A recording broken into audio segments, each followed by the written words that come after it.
Bonjour. Vous êtes le secrétaire général de l'UDRC. Oui. Demain, c'est déjà la rentrée parlementaire. Tous les députés vont se présenter. Comment réagissez-vous dans votre parti? Merci de la préoccupation qui est pertinente. Vous savez que c'est depuis 2011 qu'il y a eu des élections chaotiques dans ce pays. Aujourd'hui, beaucoup de parlementaires à qui le président Tshisekedi Mulumba avait demandé de respecter le peuple n'avaient pas obéi à son mot d'ordre. Plusieurs avaient présenté comme argumentaire qu'ils avaient engagé beaucoup de dépenses pour la campagne électorale. Il fallait les laisser partir, siéger au Parlement afin qu'ils aient l'occasion de récupérer leurs dépenses de campagne électorale du 28 novembre 2011. Le peuple avait donné mandat, bien sûr, mais depuis le mois de février 2017, les 5 ans sont consommés. En vertu de quoi ils peuvent encore aller aujourd'hui siéger par respect à ce même peuple qui avait donné le mandat et par respect à titre posthume au docteur Etienne Tshisekedi Mulumba, tous les députés qui se réclameraient de l'obédience tshisekidiste, nous leur demandons carrément de respecter l'engagement républicain. C'est-à-dire, comme tous voudraient bien vivre l'alternance pacifique dans notre pays, l'alternance, ce n'est pas seulement au niveau de la magistrature suprême. L'alternance, c'est aussi au niveau de nos chambres parlementaires, au niveau national et au niveau des assemblées provinciales, au niveau de chaque province de la République. S'ils peuvent commencer par respecter le peuple, c'est-à-dire ne pas aller à l'hémicycle, comme l'avait demandé il y a plus de 5 ans le docteur Tshisekedi Mulumba, ce sera une bonne chose. Tous nous avons besoin de l'alternance, mais on va continuer à réclamer, à récupérer les émoluments jusqu'à quand? Pendant 7 ans, pendant 8 ans? Ce n'est pas ce que le peuple avait donné. Vous leur demandez de ne pas aller à l'hémicycle et aussi longtemps qu'on n'a pas encore organisé des élections. Vous savez, les voix s'élèvent aujourd'hui. Nous avons appris que parmi nos compatriotes de l'opposition, il y en a qui demandent à toute l'opposition de se réunir encore une fois. Nous, on pensait qu'avec la conférence de Genval, il y avait déjà accomplissement de certains désirs, c'est-à-dire voir l'opposition être réunie et consort. Mais Bruno Mavungu-Poiti avait dit que cette histoire de rassemblement, c'était une distraction devant Tshisekedi Mulumba. Il a été roulé avec le phénomène de rassemblement. Aujourd'hui, on nous demande encore de nous rassembler. Ce sera un rassemblement du rassemblement ou ce sera quoi? Voilà pourquoi nous leur répondons que la meilleure façon de procéder, c'est de commencer par respecter le docteur Tshisekedi Mulumba. C'est-à-dire ne plus continuer à jouer le rôle d'accompagnateur. Parce que toutes les décisions qui se prennent au niveau de l'Assemblée nationale, j'allais dire, tout le vote ne reçoit que la majorité écrasante. Et nos amis qui se réclament de l'opposition tshisekidiste au sein de cette Assemblée nationale, quel rôle jouent-ils dans une telle institution? Rôle d'accompagnement? Au lieu de continuer à jouer un tel rôle et attendre les émoluments, autant respecter le peuple et ne pas siéger. Cela ne veut pas dire qu'ils vont s'adonner à la politique de la chaise vide. Non, il faut tout simplement respecter le mandat qui leur avait été donné par le peuple congolais depuis le 28 novembre 2011. Le respect du mandat, c'est 5 ans. Tout le monde crie aujourd'hui, pas de glissement, pas de ceci. Mais lorsque un député siège au-delà du temps constitutionnel qui lui était imparti, ce n'est pas un glissement. Alors, parce que même ceux qui prient disent que avant d'enlever la paille qui est dans l'œil de ton prochain, il faut commencer par t'occuper de la poutre qui serait dans ton propre œil. La poutre, c'est quoi? Nous-mêmes de l'opposition, nous sommes en train de glisser dans les institutions à mandat électif.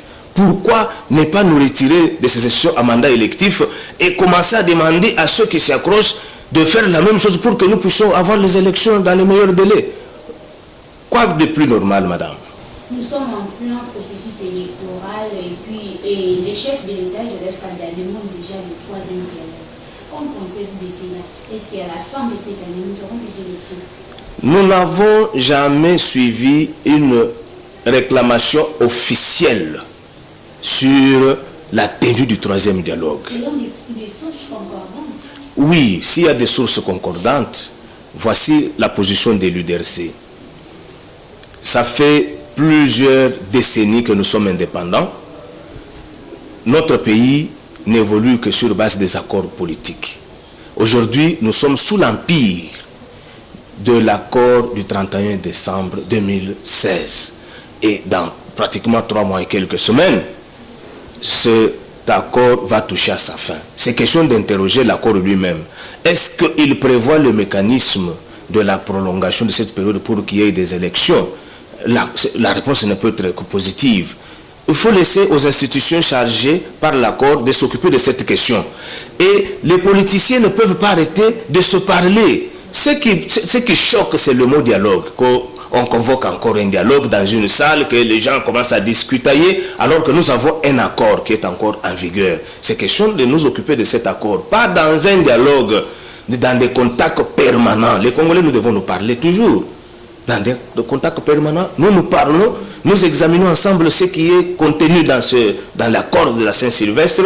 Nous voyons comment faire en sorte qu'il y ait des élections crédibles dans un délai raisonnable. C'est tout ce que nous pouvons faire. Est-ce que pour faire ça, il faut toujours convoquer un dialogue, madame? Non. Nous devons parler, nous sommes des responsables. On ne doit pas toujours nous tourner en bourrique comme si nous-mêmes nous étions des incapables politiquement. Mais le président veut rassembler l'opposition et la majorité pour trouver un compromis.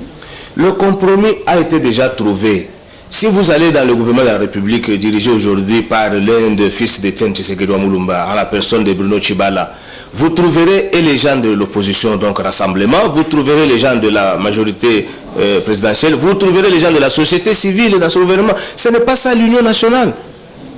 Pour trouver un nouveau compromis, non, nous disons que le compromis que nous avons est déjà amplement suffisant parce qu'on avait refusé un compromis réaliste du 18 octobre 2016 que nous avons eu à signer à la Cité de l'Union africaine. Ce compromis-là prévoyait que jusqu'au 30 avril dans ce pays, 2018, on devrait avoir de bonnes élections. Ça a été battu en brèche sans aucune raison.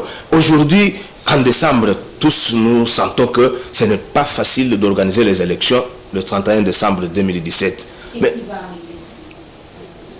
la tripartite doit nous départager. C'est ça, gouvernement et CENI. Ils doivent nous départager pour revoir de quelle manière faire un petit décalage et convoquer le corps électoral. Parce que n'oubliez pas que l'article 73 de la Constitution prévoit que le corps électoral pour l'élection présidentielle doit être convoqué 3 mois avant la fin du mandat du chef de l'État en fonction. Et il a un nouveau mandat de 12 mois qui expire au 31 décembre 2017.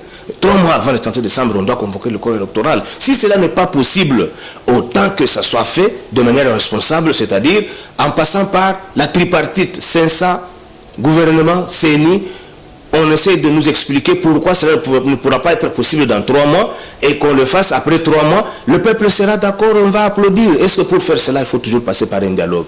Je ne trouve pas l'opportunité d'un dialogue. Et quel est votre message pour la population? Aujourd'hui, nous attendons la rentrée parlementaire. De cette rentrée parlementaire, nous attendons une loi spéciale, c'est-à-dire la loi sur la répartition des sièges.